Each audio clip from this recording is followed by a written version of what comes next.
What's up, guys? Welcome into the Fight Network studios. I'm joined by Grado of GFW IMPACT. Grado, thanks so much for coming on. It's yourself. Pleasure to be here, big man. So you're in Toronto on Saturday. You worked for Lucha TO. I watched for, Lucha TO. I was in, where was the place I was wrestling at? I told you it was some Lee's Palace. It was in a bar crowd. So this is the second time I've been in Toronto, and I love this place because the crowd were just, they ate everything up. Everything. It was like, the Canadian fans reminded me quite a lot of the Scottish fans for some reason. Really? They're rowdy, like, they have that sort of kind of like football or soccer atmosphere, I feel like at these kind of events, especially last night at the show.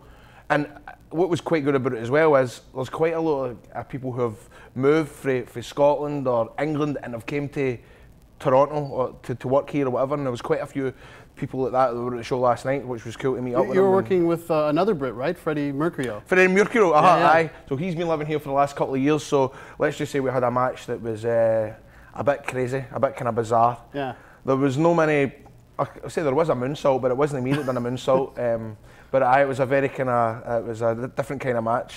Yeah, it's crazy that you're related to the atmosphere like in the UK and in Scotland, because ICW, when you watch that, it's insane. Oh, it is, it's crazy. And again, that's what a lot of people compare the ICW crowds to like football crowds, because my brother isn't a big fan of wrestling, right? But he loves going to see something like ICW because you can go through the day, maybe go to the bar through the day, go for something to eat. Big group of guys go to it together, and the atmosphere is amazing, and it's like you're seeing stuff that you've never ever seen before, because a lot of people's experience of going to see wrestling might have been like family style shows, which are brilliant. Everybody loves them, but going to see something where it's a wee bit more kind of hardcore, dramatic, it's a wee bit edgy. If you've never ever seen it before, if you're not a big wrestling fan, then I think quite a lot of people still enjoy it anyway because it's such a good experience. When you do an indie show like that, like Lucha TO, do they allow you to be your character? They allow you to be Grado? Oh, 100%. They don't put any restrictions on you? No, I'm totally myself. Aye. Aye. That's what's I feel so comfortable when I wrestle in places like Lucha TO, because it's exactly like ICW. It's that kind of bar crowd style. I feel like that's a kind of style of wrestling these days now. You've also got like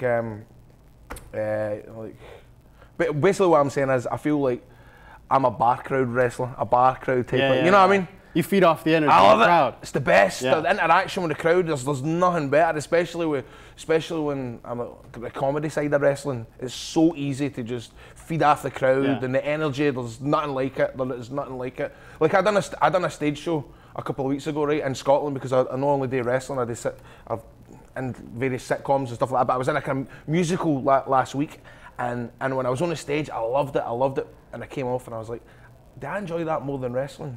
And then last night I'd done the show and I thought, nah, nothing beats that. There's nothing beats live wrestling with a loud crowd, everybody's getting involved, and it's just amazing. Yeah, ICW, they're just right on top of you. That's exactly what it is. There's nothing better than that ICW crowd. It's just because the amount of like people, the amount of wrestlers that are in this country or this side of the world that will say, hey man, you got to get me on that ICW, bro. You got to get me on that ICW. And that's when you notice, like, when stuff like, see when there's like WrestleMania weekend and there's other people for UK and Europe, they send on wherever it is. A lot of the American fans, I think, get the rub for those type of fans, and then I think that's slowly becoming, American fans are becoming quite like the European, British fans. You know what I mean? Yeah, absolutely. Was it difficult making the transition? Because in the UK, ICW, Scottish Wrestling Alliance, was it tough making the transition from the UK to North America and adjusting to that style? Or did you just try and bring your own flavor to North America? Everybody said to me when I first started, when I done ICW, everybody was always saying, you'll never get over outside of Scotland. You'll never get over outside of Scotland. And then it was a task for me to try and get over even just being the South England.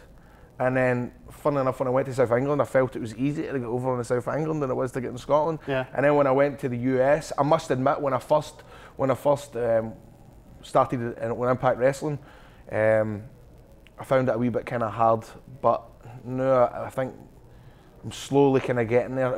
Certainly when I done the indies and stuff like that, when I come and I could be myself, then I found it a lot easier. But when I was getting thrown in when I first started and I was doing like stuff like on X Division gimmicks and backstage stuff, and a lot of American fans didn't quite get it. They were like, who's this fat guy dancing in a leotard? You know what I mean? Like, who's this guy with a fanny pack and the hat backwards trying to be funny? You're worried that they wouldn't take you seriously?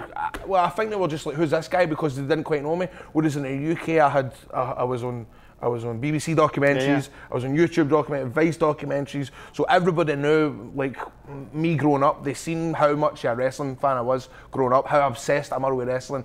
I'm obsessed with wrestling. I think about it the first time, apart from macaroni and cheese, it's the first thing I think about when I wake up in the morning. So the first time you saw pro wrestling, when was that? Well, you know what? I was actually quite late at becoming. A lot of people remember when we were 5, 6, and Hulk Hogan, Ultimate Warrior. I actually was. We didn't have in my house. We didn't have Sky Television until I was like 11 or 12. That era was like the Attitude Era. Yeah. That's when I first started again. When I first seen The Rock, I was like, that guy is the coolest guy on the planet. He is the coolest guy.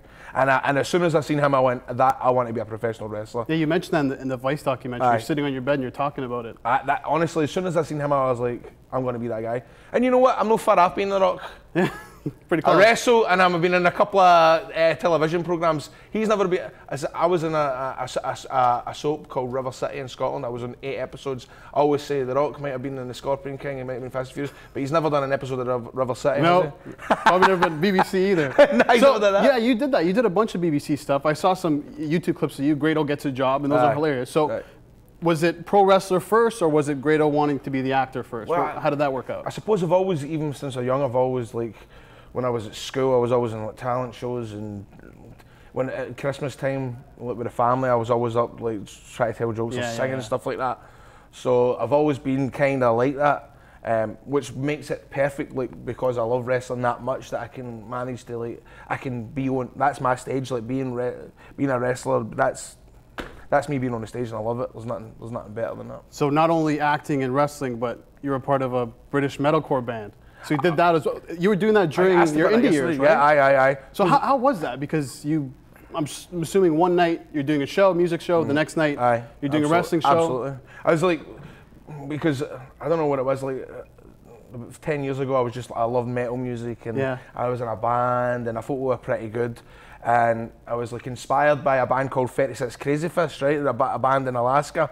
And I followed them around about the country. I followed them through Europe and stuff like that. And I ended up, one of the songs that they sing is called Destroy the Map. And there's a guest singer on that track. And at one of the shows, I went and I turned up, I had a couple of beers, and I went, look, is there any chance I can sing, like, the vocals to that part? And they let me come up on the stage. And I've done it like 4 or 5 times where I go on the stage and I sing that song. Yeah. So honestly, I've got to. Sometimes I have to realise how lucky I am, because I've wrestled like some of, like, my heroes. I've been in the locker room with some of my heroes, and my favourite band I've got tattooed in my arm. 36 Crazy Fish. I've sang on stage with them a couple of times. So sometimes I'm like, oh my God, man, it's the best. So you're living a dream. Living a dream, baby. So the first time you wrestled, the first time you made your professional wrestling debut, what was that like? Because you were dreaming about becoming a wrestler, and now you're in a ring. I mean, like, when I first started wrestling, it was I took my first bump in 2002, right? And I was only like 12, 13 years old, and I was too young, because I wasn't allowed to travel through, because it was where I lived. It was quite far from where the training was, so the training was always on and off. The first person ever to teach me a back bump was Drew Galloway, or Drew McIntyre, as he's known now.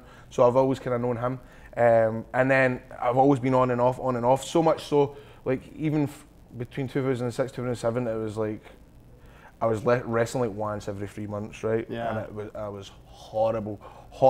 Only really started to kick off in 2012 when I started doing YouTube videos, like,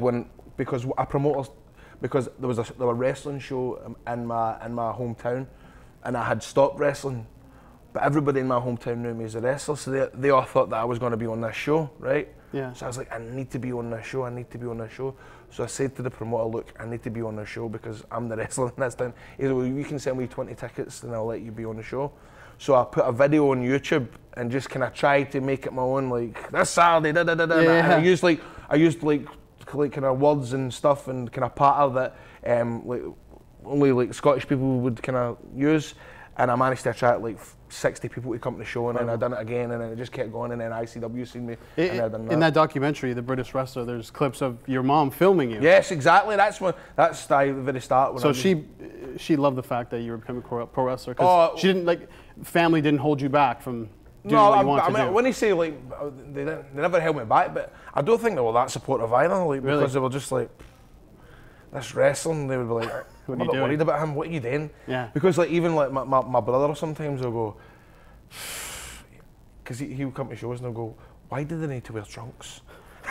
It's like, why do they need to come out in front of children and have trunks on? Right? And I'm like, sometimes I'm like, well, so like I didn't have them as supportive in terms of like go and be a professional wrestler, but now they love it. Now they love it. You know what I mean?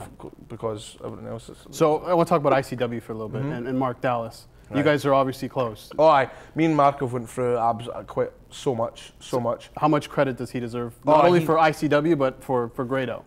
Well, he gave me the platform to go to show what I could do in ICW, because I mean I used to wake up and dream that I'd be in ICW. This was like 6-7 years ago, and then one day he emailed me at the blue and said, look, is there any chance you'd be interested in doing a couple of videos? And I was like, of course, man, of course. And we just worked on like Grado getting booked in ICW, the whole story about I jumped through, I was a fan and I done this Get Grado Booked campaign. Living if on you watch prayer, it back, man, all that stuff, man, it's so cool. And he gave me the chance to go and debut, and we had so much fun. And then we were together with the documentaries when we first started touring. I mean, we were just a company in Glasgow that were wrestling in front of 300-400 people, and then the next minute we're putting on big shows in London, then we're putting on shows in Newcastle, Ireland.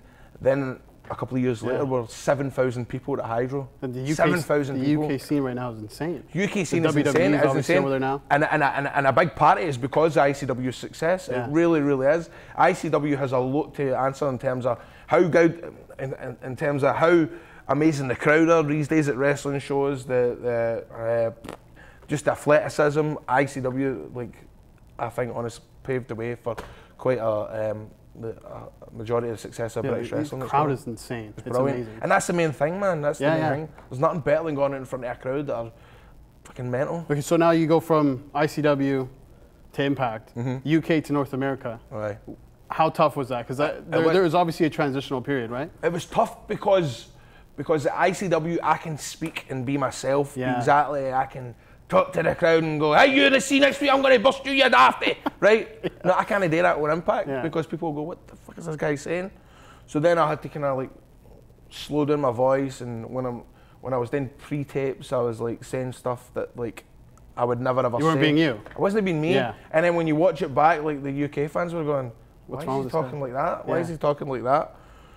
But don't get me wrong, recently I've managed to like get away around trying to speak the way that you can understand me. And so I read somewhere that when you put together, I guess, matches in the back, you're using an American. I use an American accent. Really? It's easier. Let's hear it. It's embarrassing. Hey man, okay, where are we gonna start? Okay, who's coming up first? Who's going over? But after a while of someone just hanging out and talking to you, I'm sure the Scottish accent isn't even an issue anymore, right? Well, to some people, I mean, like Jeremy Borash. Jeremy Borash is another guy that I need to thank for the success of getting me involved in British Boot Camp with Impact and stuff like that. He's been become a really close pal, and even he still struggles picking me up. There's some people that can get it right away, and there's some people that will still go, what the fuck? Well, when I first started watching clips on YouTube... Gail Kim has never understood a sentence I've ever said in my life. Gail Kim has never understood one sentence. She's never heard me say one thing without going, what? What? And she was instrumental in getting you back into the boot camp series, right? She was as well. She's a big part to play in it as well. So Al Snow gave you the boot. That was it. Al Snow. What was the story though? There were so many different things that came out. Oh, you were late. Like I was late because I was at the Chinese buffet, and then Al Snow said I didn't have any respect, and then I was late because I had a family issue and stuff like that. And Gail was like one of the only people to like say, like, give him another chance, give him another chance. Speaking of someone you work with, Eli Drake. Oh, Eli! I love Eli Drake. Yeah, you worked with him during your first one a lot. Aye. So tell us, what do you think about him, and obviously the push that he's getting now, which is incredible. When I first laid my eyes on Eli Drake, I thought he was an arsehole. Really? I thought this guy is. I could see that actually. Oh, I was like, I do not want to wrestle this guy. This is going to be the worst. You know what? I loved it. We had a ladder match live on Impact. We had a cage match in Wembley in front of 7,000 people, and I think the chemistry was. Wembley Arena. Did I say Wembley Stadium or Wembley Arena? You're Wembley, so Wembley. Aye. Yeah. Well, it was Wembley. It wasn't a stadium. It was fucking 80,000. But anyway, I loved wrestling Eli Drake. The chemistry I had. He's so good, man. He's so good in the mic. He's so athletic, handsome big man. Yeah. I'm glad he's a champ. He's cool. We're gonna wrap this up soon, but Jim Ross compared you to Dusty Rhodes. There's been a lot of comparisons. You've heard Santino Marella. Aye. I don't know how you take that, but I mean, Well, Dusty Rhodes from Jim Ross. You kidding me, man? Of course. That's Yeah. the best thing ever. Yeah. I love that. I love that. I would love to be. I love any comparison. How was it working with Jim Ross? Because you worked with him right at World of Sport. Oh, it was amazing. It Yeah. was amazing. To just like, because of the world of sport thing, he just added so much like legitimacy to it, and it was like, because So when I smart, too. first started wrestling, Yeah. who got me into it was Jim Ross, and then the next time, by God, Grado, by God, Grado, he's a Scottish Dusty Rhodes. Yeah. How cool was that? That's amazing. Dusty Rhodes is What a one of my comparison. heroes, so of course, man. Yeah. Well, thank you so much for coming on. Thank you very much, man. I Joining enjoyed us. myself. Did you understand what I was saying, I did understand. Right, cool, Oh, that's one more good. thing before. I wanted to ask you, Arsenal. Oh, I was on Arsenal Fans TV. Yeah. Crazy. Arsenal Fans TV is so entertaining, man. So, And how long have you been a supporter of Arsenal? I'm not an Arsenal fan. It was my dad's birthday, right? My dad's birthday. And I said, and he said, "Do you want to go to a Premier League game?" And he went, "Let's go and see I was Arsenal." telling these guys, I'm like, Grado's going to come in mad. They lost 4-0 to Liverpool. No. To be 1-0 honest with you, Stoke. I kind of had I ended up getting a kind of love for them after that Arsenal TV thing. But the only reason why I was there was because my dad wanted to go and see Arsenal live. okay. And then I watch Arsenal Fans TV, and I think it's hilarious. And me and my pal, Shah Samuels, who's a wrestler in the UK, he ended up coming to the game with us, and we seen the Arsenal Fans TV setup, and I was like, hilarious. we need to go, man, because it's so hilarious, it's so entertaining. Yeah, they're right outside the Arsenal grounds, fans, right? Aye, it's great. When the game's it's great. done? They go after, as soon as the game's done, they go and vent their anger and go for it. It's fucking hilarious, man. Once again, thank you so much, Thanks Grado. very much, pal. Catch Thank him you. every week on the Fight Network, GFW IMPACT. Thank you so much Cheers. for watching, guys.